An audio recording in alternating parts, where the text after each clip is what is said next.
Hey guys, I got some Daniel Boone past life stuff. I finally putting together in my head. So what I mean by that is I lived my whole life and all these things from my heart inside, my soul. I'm finally reading the Daniel Boone books. Well, after I was like 50, 53 when I learned I was Daniel Boone. Jesus Christ told me I was Daniel Boone and he gave me a vision of that. Cooperated. Since then, everything's been lining up. And I went and bought the books. Here, I'll show you a couple.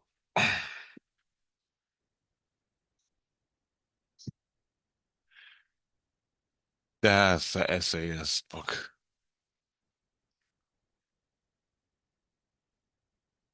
Christ. I got a bunch here.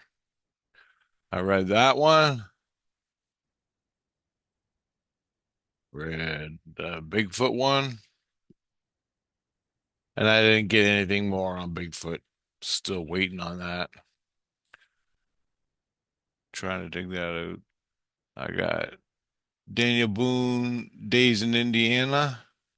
I'm getting to Illinois too. I'm gonna buy that one. This is a big book. This one's really crazy. Daniel Boone and his neighbors. Awesome book. Awesome. And it's just the history and the life of Daniel Boone and all the people that lived there. Well, the book was written by his relatives and their stories handed down about events that happened back then, the 1700s and 1800s. And it's just a collaboration of shit Daniel Boone did and other people. Cool stories, things I never knew about or even thought about. But anyway, I'm getting a lot from these books. And what I mean by that is I'll read the book, I'll read all the stories, and boom, just overwhelming. It's like I have a panic attack of me running, and I can collaborate that with dreams I had, events in my life that corresponded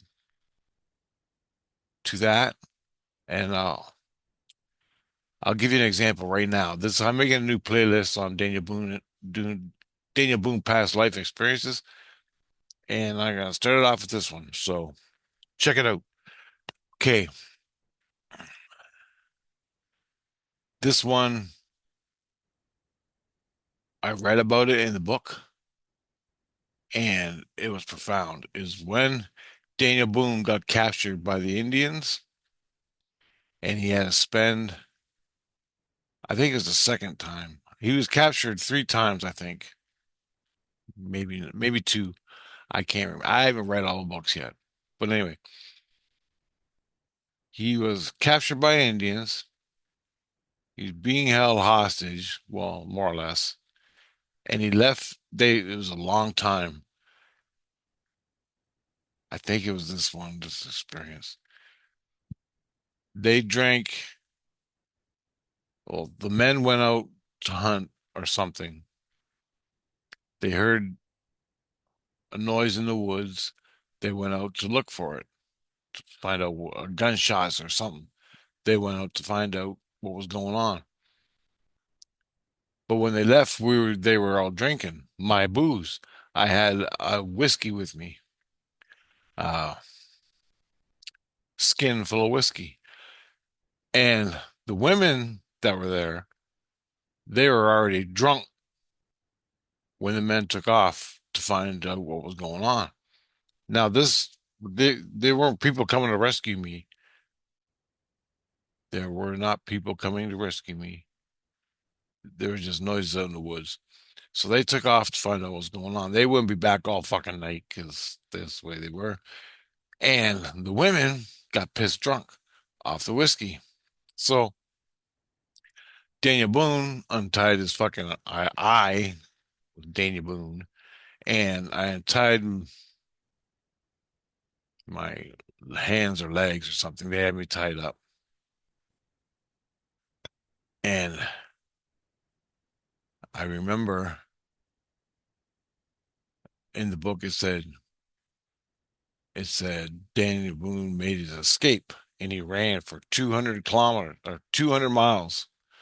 Kilometers are is more than miles, so 200 kilometers is longer than miles, I think. Anyway, he said Daniel Boone ran 200 kilometers back to Boonesboro.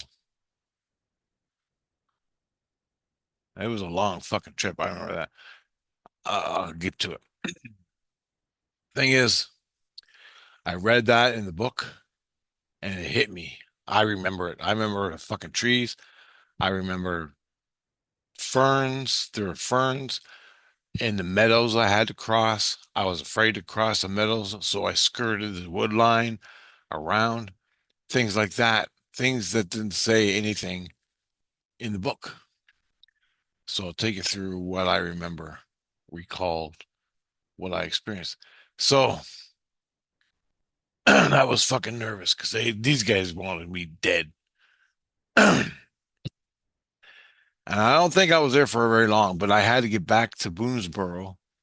In the book, it says I had to get back to Boonesboro to warn the people of the raiding party. The Indians were going to raid us in the spring or something, and it was spring, and within a week, within a couple days or something, they were all going out to kill everybody at Boonesboro.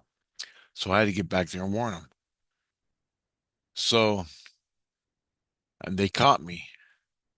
So I made my escape. I grabbed my gun, collected my shit. The women that were guarding me were drunk and passed out, and I fucking took off, right? Now, this is what I remember. I was fucking in a panic like you won't believe. And I knew I had a long run, a long way back to Boonesboro. So this is what I remember.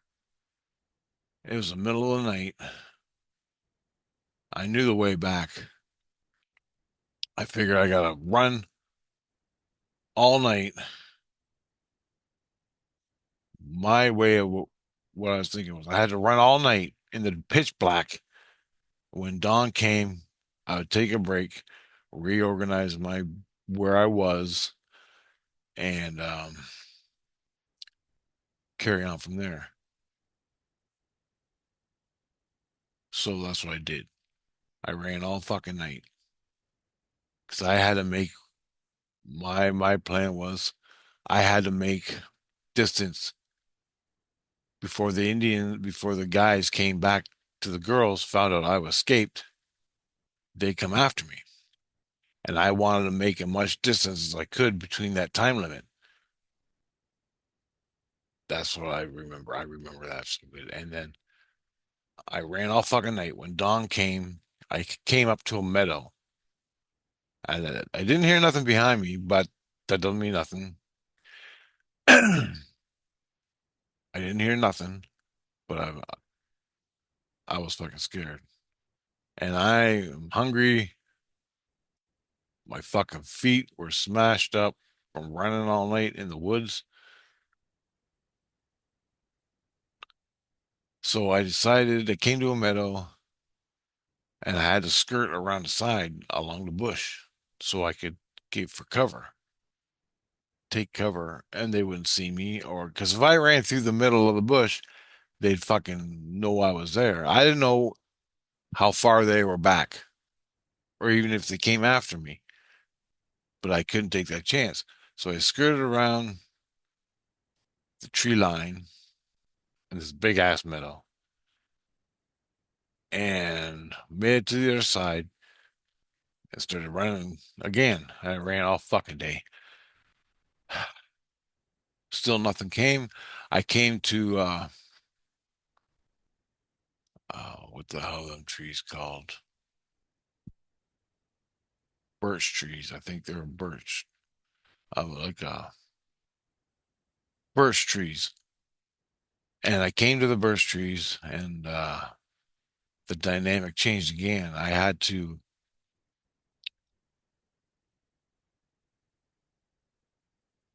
get through the birch trees without being caught. Now, you got to remember also, I couldn't leave a trail behind me that they could follow. So I am ducking and diving. And there's other times I was being chased by Indians. So I don't want to get the two mixed up. I had a pretty much straight run. By this time, I knew they weren't following me, or they were so far behind me they couldn't fucking follow me. But they wouldn't kill me, catch me again. I kind of knew that, but I wasn't sure. So I kept running and running and running. I ran all fucking day. I did stop. I took a break at the birch tree place where there was a bunch of birch trees. I remember I stopped in there to catch my breath, get something to eat the best I could, dig up fucking worms or whatever. I don't know what it was that I was eating, if I ate at all, but I knew I had to recoup there, get my thoughts, orientation, and shit like that. That's what I did. And then I started running again, and I ran and ran, and there's a point where I knew I was home safe. I was gonna make it, so I kept running, and it's just a that type of run, not like running as hard as I can. It's just like a trot. But it's 200 fucking miles, man, and I ran it. I took breaks to orientate myself to make sure I wouldn't get lost. I basically knew the way there back to Boonesboro. Anyway, I got back to Boone. I came. I remember. I know. I started getting familiar with surroundings when I was getting closer to Boonesboro, and I know that. I know that. I know that. I know that. And then we started coming there. I started coming there, and I had to tell the people to fucking gear up. They're coming. They're coming. I was so worried about that. And I get back to Burnsboro. People are helping me. And I remember going through the gate and telling her my wife wasn't there, I don't think, and my kids. Well, some of the older kids were. And I told them there's going to be an attack on the fort. You got to go tell the other forts because there's other forts, not my forts, but there were other forts, one north and one south, that they're going to get attacked too. The Indians attacked those forts and fucking decimated the people in them, just fucking brutally. Women, children, everybody killed them all. And not everyone, but they came a week later, and we had a standoff. You can read in the book, the attack on Boonesboro or whatever it's called. You can probably read it online. That's when I got shot in the ass, well, in the hip, and I remember that. I can remember that because I was worried that I was ever going to walk again because I thought my bone was broken. The girls were working on me, sewing me up, fixing me up. Meanwhile, bullets and gunshots are going off for days. Anyway, I remember that. I remember the long run. And I thought at one point, I was halfway there. I thought, fuck, is this ever going to end? Am I going to make it there? Like, just running to that place. It was so far away. Just running there. I didn't think I'd make it. I'd die from exhaustion, but I made it. And I went. I just ran and I went inside my head. I remember this. I went inside my head to where it was I had one goal, get home. And I'm gonna keep this pace trotting and not think about anything else. And I sort of like went into this fucking Zen meditative state while I was running. I'm sure runners, people that run get in this state and you just fucking run and you don't stop because I was either do or die. So I had no fucking choice. Turns out later they weren't after me. They went after me a little bit. They came back. The Indians went back, regrouped, found out I escaped, found out that I made it back to my people, and told them that I wasn't gonna fucking stand for this shit. And they reorganized their attack. Word got out it was gonna be a week later. They came a week later. So I was kicking myself in the ass at Boonesboro a fucking week. I ran all this way and I didn't have to run like a madman, but I didn't know. Anyway, turns out it was a week later. Now the running, the process, it seemed like it would never end. And I remember that feeling, the feeling, and I can remember the trees going by. I remember the certain places like the birch savanna, birch tree savanna, I called it, lack of a better word. It's a fucking whole meadow full of birch trees. And I stopped in the middle of it to take a rest. I don't know how long I rested. It wasn't long, 15, 20 minutes. And there were a couple other places, but I liked the birch trees for some reason. I liked the birch trees. The energy was nice, and it was familiar. I knew it. I knew of that place, so I went there on my way back.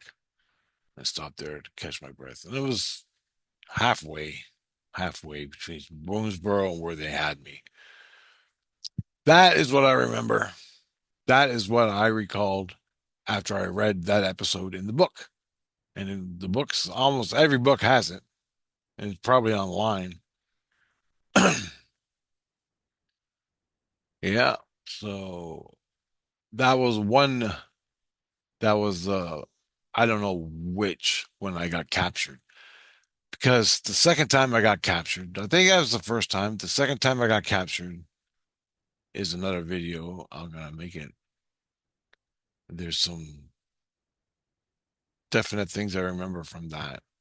The second time I got captured.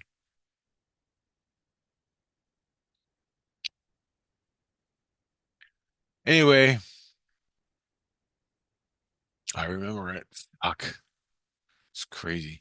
And when I read the book, it brings it all back. It's like my past in this life, eh, my past dreams or thoughts, that whole feeling, the whole feeling of running to escape. And you're fucking gonna die running or you're gonna die by them. You don't know. That feeling, I've had that all my life at certain time at certain points. Well, that all came back when I read that fucking story in the books. And now I gotta, it all came together as one. I got it. That's what I'm trying to say. These events I've had all my life, or feelings or impressions I've had all my life, are all being sorted out by reading Daniel Boone's book. And I can have a place. I've placed them where they're supposed to be, and everything works out nice inside me. It's fucking cool, man. And I've got hundreds of them. I got hundreds, even stupid shit. I gotta get to it. Anyway, I'm gonna post this video, so check out this playlist.